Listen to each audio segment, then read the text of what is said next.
Hi everyone, on today's video I want to share with you the 14 steps of a listing presentation.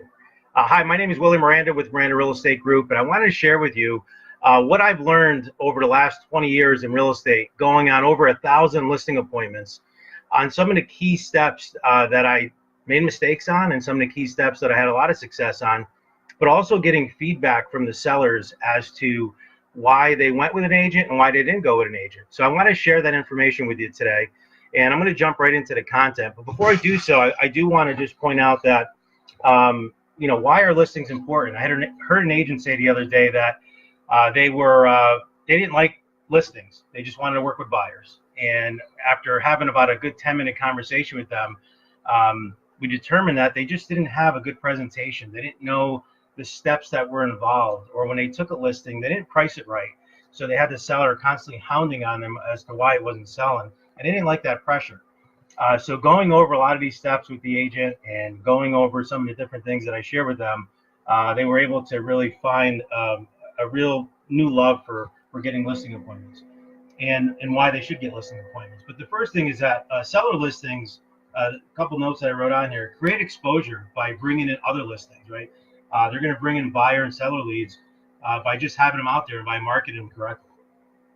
Listings are a great marketing vehicle, and they're one of the things that I feel that you need to have your sign out, you need to brand yourself, and by marketing your listings, you're going to be able to pick up at least one other qualified buyer from it. We've been able to do a lot of different things with marketing where not only do we get a lot of buyers into our properties, but we're also picking up other sellers by doing mega open houses and some other traditional and non-traditional marketing type strategies that I'll share with you on future tips by liking this page and listening to what we have to say. But it really gives the main thing that I talked about to this agent was that it gives the ability to leverage your time much better than, say, just working with a buyer. You could work with 25 active listings. You really can't work with 25 active buyers. So you can leverage your time so much better with listings. And we go into the different things as to why or how you can obtain these listings. Most of us have great personal referrals or should have a great database with Center of Influence. We also have our current homes. We'll actually, like I mentioned before, bring in listings through open house and sold signs and just sold cards. Farming neighborhoods, doing targeted certain marketing campaigns with newsletters, just listed, just sold cards, giving out stats in a neighborhood. We also have reverse prospecting using classified ads, postcards, websites, for sale by owners, expired listing, cold calling, and believe it or not, by going after buyers also have homes to sell as well. So, some of the things that we do, just looking at some of the different things we do prior to a listing appointment, sending out pre-listing packets, preparing cost market analysis correctly with a great pricing strategy, doing searches on a multiple listing, doing RPRs, and actually even going on Zillow. Not that I think that and know that these estimates are correct all the time. Actually, I think I saw a stat recently that said that the Zillow estimates are actually wrong 84% of the time. But I want to bring that into the seller to let them know what buyers are actually looking at, because buyers come to open houses and they actually submit offers with these estimates attached to it. So this is what they're looking at, and this is why I do bring it in, just to let the seller know what we're faced with when dealing with the buyers. And then obviously following up with personal notes and sending out testimonial information and their pre-listing packet. So that's some of the pre-work on getting listings. But what happens once you get to the listings? And this is something that I had a conversation with a great person this week, an agent in our marketplace. And actually she took advantage of last week, or I think about a week and a half ago, I sent out a video about meeting with me for a free 30-minute consultation, just to talk about your business, right? We're not talking about my business, not talking about, your company, my company, just really talking about the most important thing that's important, and that's really your business. And picked up a lot of great information, because I pick up a lot of great stuff too from those conversations. But I was able to really hone in on some of the different things that she wasn't doing on some of her listings, and she walked away with some great information. So that offer still stands. I've already met with 8 people. And I know I have a couple more set up for next week, but if you'd like to meet with me for 30 minutes, I'd be more than happy to do so. And again, just to focus on your business and really just try to help you out. And so that's one of the things that we're doing, and I wanted to share that with you. So let me jump into the content. So the 14-step listing presentation, again, going on these listing appointments is so very important, but I'm going to walk through these 14 steps, and I'm hoping that you look at these steps as like a combination to a combination lock, right? If you turn once, turn again 2 times to the left, 1 to the right, back to the left again. If you don't put the right numbers in, or if you don't have the right sequence, that lock is not going to open. And I feel the same way about this whole process with listings, because if you don't follow these steps step by step, how I'm going to explain them today, and you skip maybe up ahead, you're going to be faced with potentially losing a listing. And one of the things that I find a lot of agents doing is that they get so excited. They go to a listing appointment, they're happy, they walk in, and they just let the seller run the appointment, showing them all kinds of stuff that you may or may not want to look at.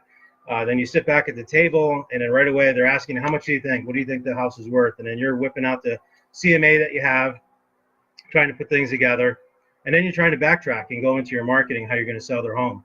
And I can assure you that if they don't like the number that you gave them, you have no shot of them even listening to what you even said in your marketing presentation.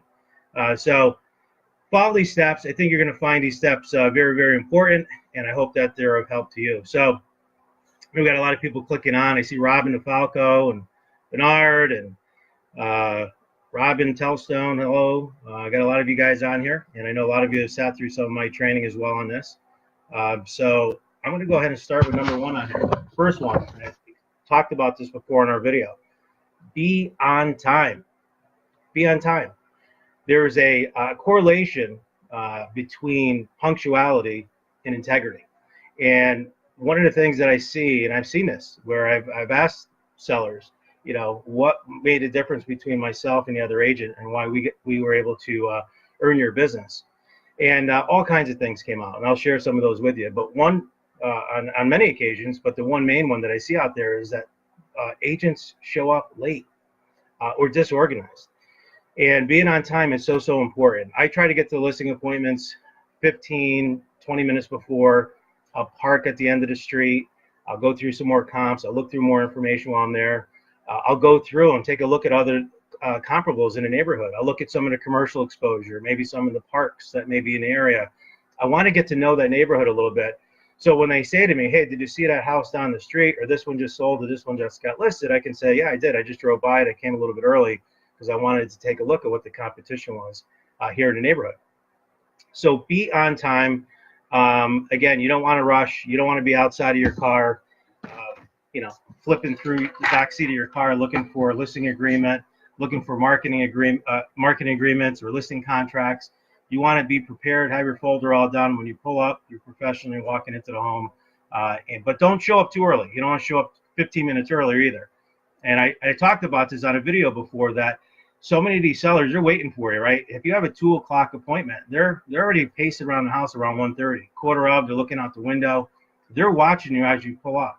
And if you're not out there by even 5 of or 2 o'clock, they're going to be very upset. And if you're pulling up at 10 after or 15 after and say, geez, I got caught up in traffic, or I was late from another closing, or you know, the dog ate the homework, whatever your excuse is, you're going to find that you're going to tick them off pretty quickly. And again, a good chance of you losing that listing should you be competing against others. So that's number 1, be on time. Number 2, you're going to go up, knock on the door, ring the doorbell, and you're going to introduce yourself, and believe it or not, shake their hand. All right, look them in the eye, shake their hand. I had a seller, actually a couple sellers now, that had said to me, I didn't like that person, and I knew right away because they didn't shake my hand and look me in the eye. Some people still have that old traditional type of mentality that, you know, that is one sign that I'm not going to do business with this person. And again, I know cultures are different, and sometimes you have to be careful with that. But at the end of the day, you want to make sure that you do that, come into the home, you want to take off your shoes. That's another big no-no. I've had people come in there with their boots and wet shoes, and they don't even think anything about it because maybe they don't do that in their own homes. But I can tell you, there's a lot of people that are very funny about that. And you want to make sure that you take your shoes off, or at least offer, you know, is it okay if I take off my shoes? Where can I put them? And you'll have some people say, don't worry about it. Or some people say, yeah, I appreciate it, take them off. So always do that. Make sure you have don't have holes in your socks. That could be a big no-no. And if you have, high heels on or something like that, maybe you have little booties or something that you bring with you. I had one person that actually brought slippers with them, which was a great idea. So you want to make sure that you do that. So that's number 2, knocking on the door, introducing yourself, making sure that you take off your shoes coming into the home. Number 3, you want to make sure that you're able to, ask them, where can I set up my stuff, or where can I place my stuff down? Never take it upon yourself to just go and just put your stuff down on a kitchen table or on a dining room table, or just put it on a couch, whatever. But you want to make sure you always ask permission. Where can I, set this information up? For myself, I like to go in with a laptop, or I go in with my iPad Pro that has my listing presentation on it. So I want to know where I can set that up, where I could set some of my folders and my books and stuff that I have. And once you do that, you can move on to the next piece, which is basically, ask the seller for a quick tour of their home. And the key word on there is quick. You don't want to be walking around the house for a whole hour as they talk about all these different things. Just ask them for a quick tour. And as I mentioned in my last video, you want to make sure that you're walking in there with one of these. A little yellow notepad, any type of pad. I don't care if it's on a piece of paper that you've forgotten to fold in half and you start walking around. But let's face it, to most sellers, this is their biggest asset. And it's a big deal for them. And this is why if you're late and you're running late, they just get really upset. But they're nervous, right? And they're coming in. But they're also very proud because to a seller, for us, it's more of a business transaction. To a seller, it's more emotional. And we want to make sure that we're, taking an interest into their property. And we just heard from one of my coaching members that lost a listing, and the seller said to him the reason why they went with someone else is because they didn't feel that they were excited about getting their home sold. And when the agent went a little deeper with that, the seller mentioned that the other agent came in, took down notes, was very excited about the home, and that our agent didn't go in to the property with an actual pad, just kind of walked around with the hands in a pocket, looked at the tour and kind of nodded and said, yes, yes, yes, this is nice, whatever, but never took interest and never actually wrote it down on a pad. So making sure that you do a quick tour of the home and bring in an actual notepad is very, very important. Number 5, make mental notes of the negative selling points of the house. Never come out with them. I mean, you just met these people, right? 5, 10, 15 minutes ago. And if you start off by walking through the house and saying, oh, God, you got a, Stewart's or a mobile gas station behind here. This is going to be a tough sell. Or, geez, you're so close to the road, so loud. All those little negative things, you got to keep to yourself. And I've been on appointments, unfortunately, with other agents where they've said some things out loud about pet smells and road noises and proximity to the neighbor. And it was like one of those slow motion type things. I just wanted to just cover their mouth and keep them quiet. But you could just see the emotions of the seller. A lot of them don't have really good poker faces, and they just get so upset with what you're saying already 10 minutes into the appointment. So that's a sure way for you to lose an appointment by being there. So you got to build a rapport. You got to build up a little integrity with them, but also show them that you're there to help them. And you want to give them some feedback, but that's not the time to do it. So just, again, make mental notes, and you can do a little chicken scratch like I do a lot of times on the bottom of things that I want to go back to them later in the presentation. Number 6, I always like to compliment them on things in their home. You always want to compliment them on the condition of their home. If they have a great home, they keep it in really good shape. You want to compliment them on maybe the nice furniture setting that they have or the staging that they've done to their home. Anything, maybe it's the lot size or the layout, whatever it is, give them compliments early on in your presentation of their actual property. Because again, you're feeding into that emotional side of that seller, but also you do want to compliment them on something that you do see that's of something that could be in a listing brochure or something that you may want to share with them that could be a great selling point down the road. You don't want to make up things, but you definitely want to compliment them. And here's the other thing is that you want to let them know that they have a great home and that there will be no problem getting their home sold. Remember that. They want the confidence from you because they think no one's ever going to buy my house. No one likes the layout. No one likes the way this is set up. And it's so important that they get to see and they get to hear it from you, the professional, that you're saying that, hey, you're going to have no problem selling this home, because every home will sell. Just got to have the right marketing behind it, and more importantly, the right price, right? So giving that compliment is very important.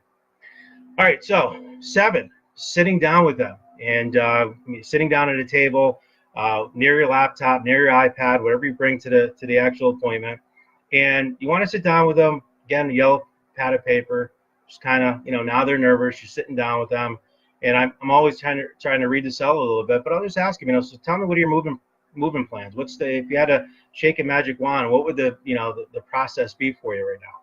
And I just listen to them. And a lot of agents like to talk. And many years ago, I heard from a very good salesperson. He said that he was a very religious guy, and he said, God gave you 2 ears and 1 mouth. Listen twice as much as you talk, and you'll be okay in sales. And I never forgot that statement from a very good friend of mine by the name of Sam Stearns.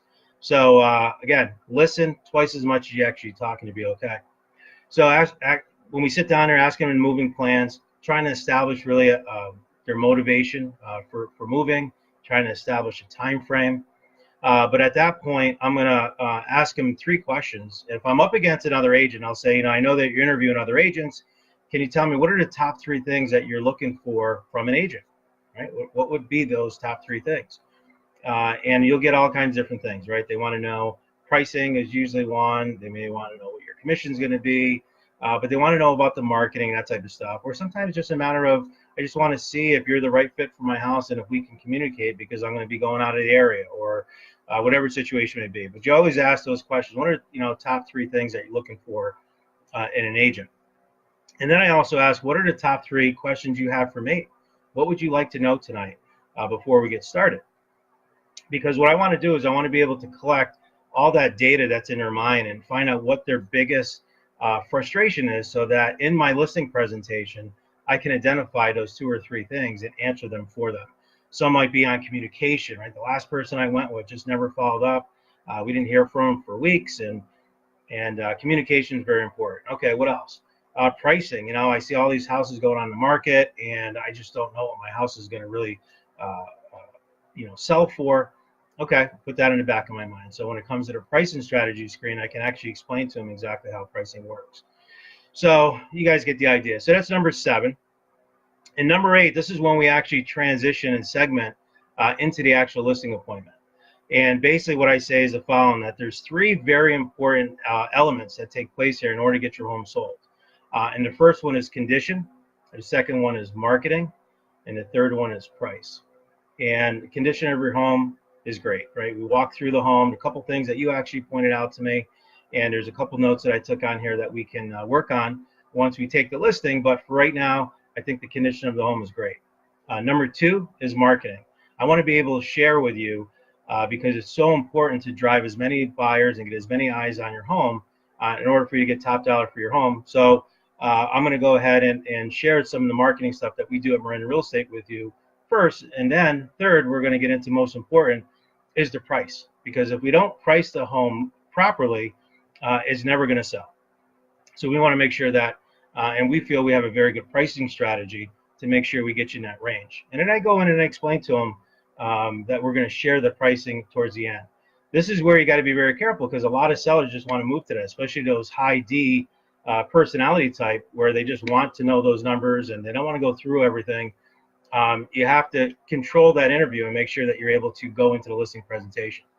And sometimes you have to tailor that listing presentation. Maybe if you have a 20-minute listing presentation, you got to cut it down to 5 and just kind of go through the screens quick, only go to the things that you feel are going to be important. But then if you have more of a C-type personality client, right, that wants to know everything, wants to read every piece of paper, then you're going to have to slow it down and actually show them the entire presentation, and maybe even go a little bit deeper on some of those points. So that is at that point, like I said, once I go through the marketing, right, so let me show you what we have to do, what we'll do at Miranda Real Estate Group to get your home aggressively marketed. And then we follow the listing presentation step by step. And then after that, once we reach the end, I'll ask them if they have any questions on our marketing program.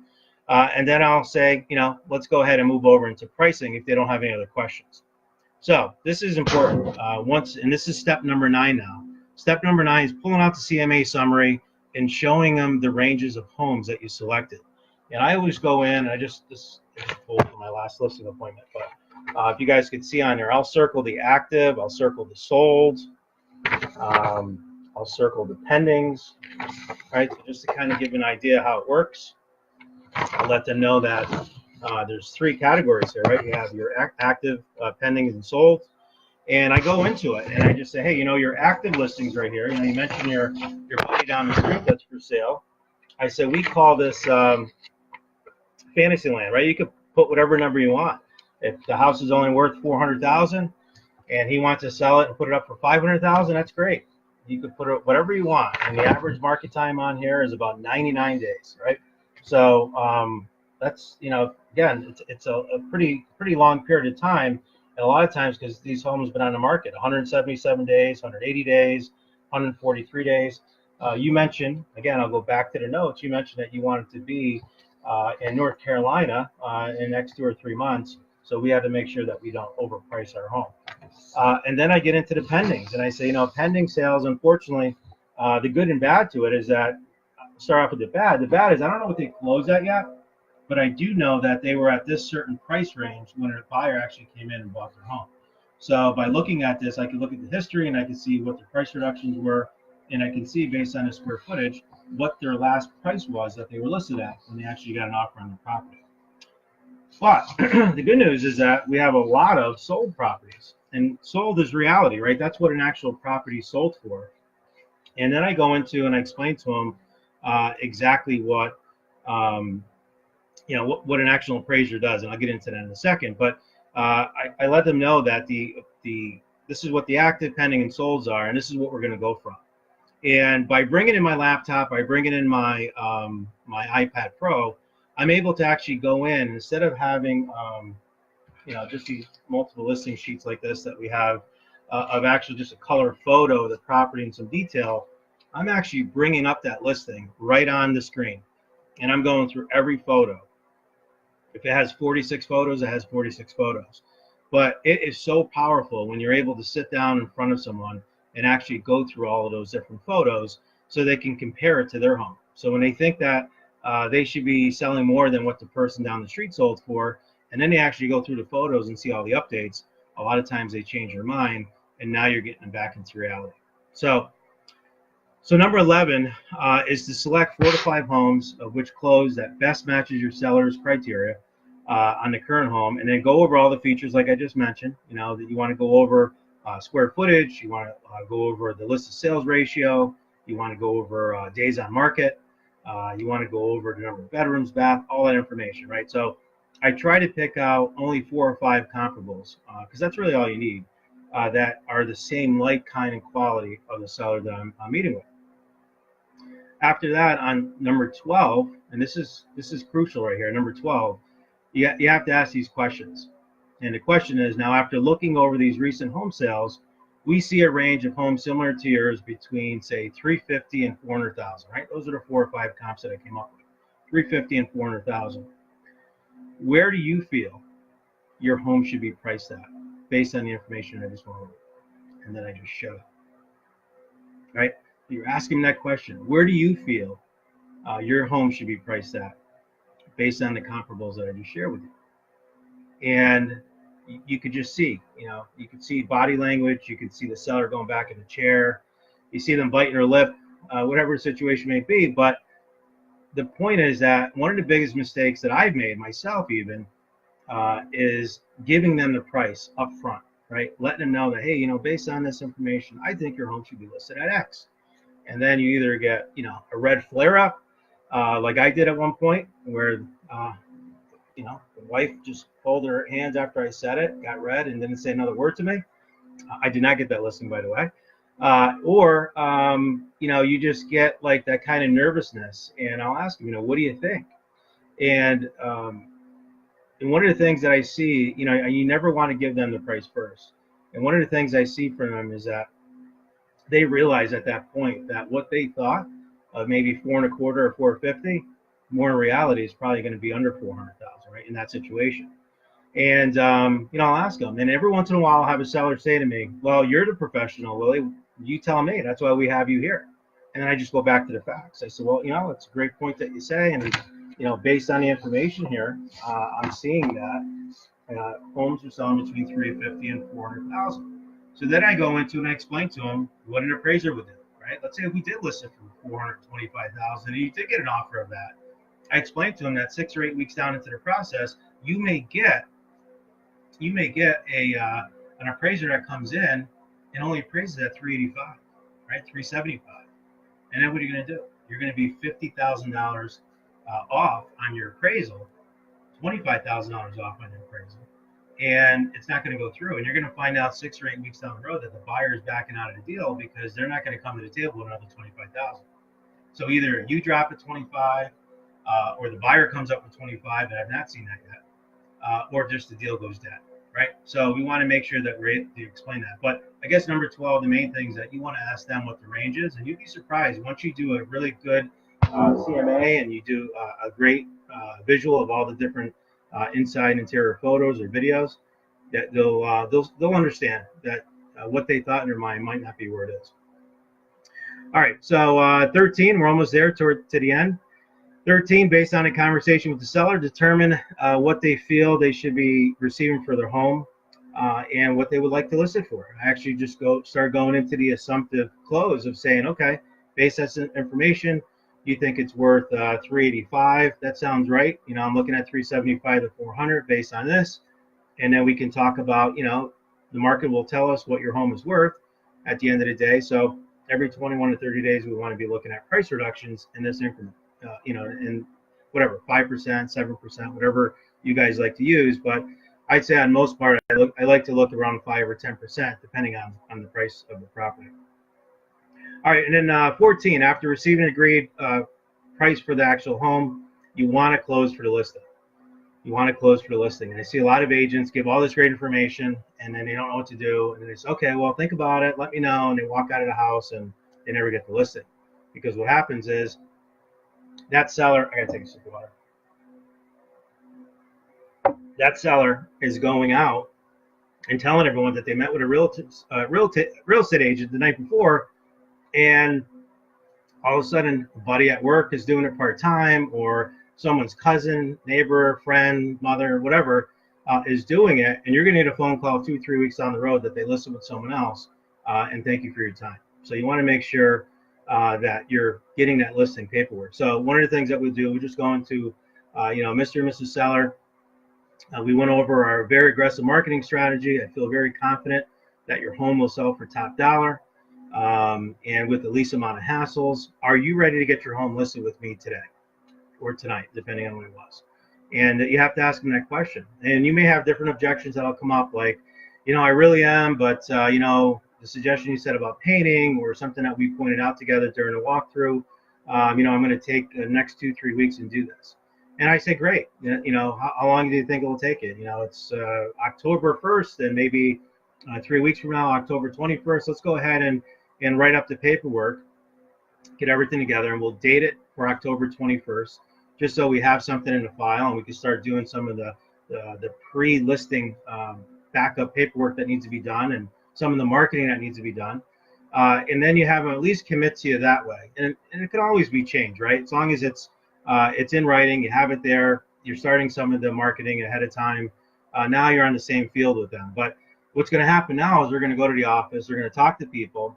And when people say, hey, did you list it yet? Or did you sign anything? They're going to say, yeah, I actually did sign something. We signed some pre-listing paperwork. Okay, and then they back off. But if that same conversation is had and they say, no, I haven't listed yet with them or signed anything, it just came over, gave you some great tips, and I'm going to list with that person in a couple of weeks, then you have no shot. They're gonna get in there, and they're gonna obviously try to get the listing, and they're gonna try to do a permission, blah blah blah blah blah. So that's it. So I hope you enjoyed this video. Like I said, I had some great interviews with a few people this past week, and I have a couple scheduled next week. 30 minutes is what my offer was to anyone that's looking to take their business to the next level. I'd like to share with you some different things that I'm doing in my mastermind group, some of the things that I picked up from some top agents across the country that have been really successful, and the feedback so far has been really good. So my offer still stands. All you have to do is just send me a messenger or send me an email that you're interested with your phone number, and I'll give you a call and we'll set something up. So Hope you like this 14-step video. And I'm Willie Miranda. Scroll down, give me a thumbs up, a thumbs down, a comment, feedback of what you thought about today's video. And let's go get them this week. Thank you.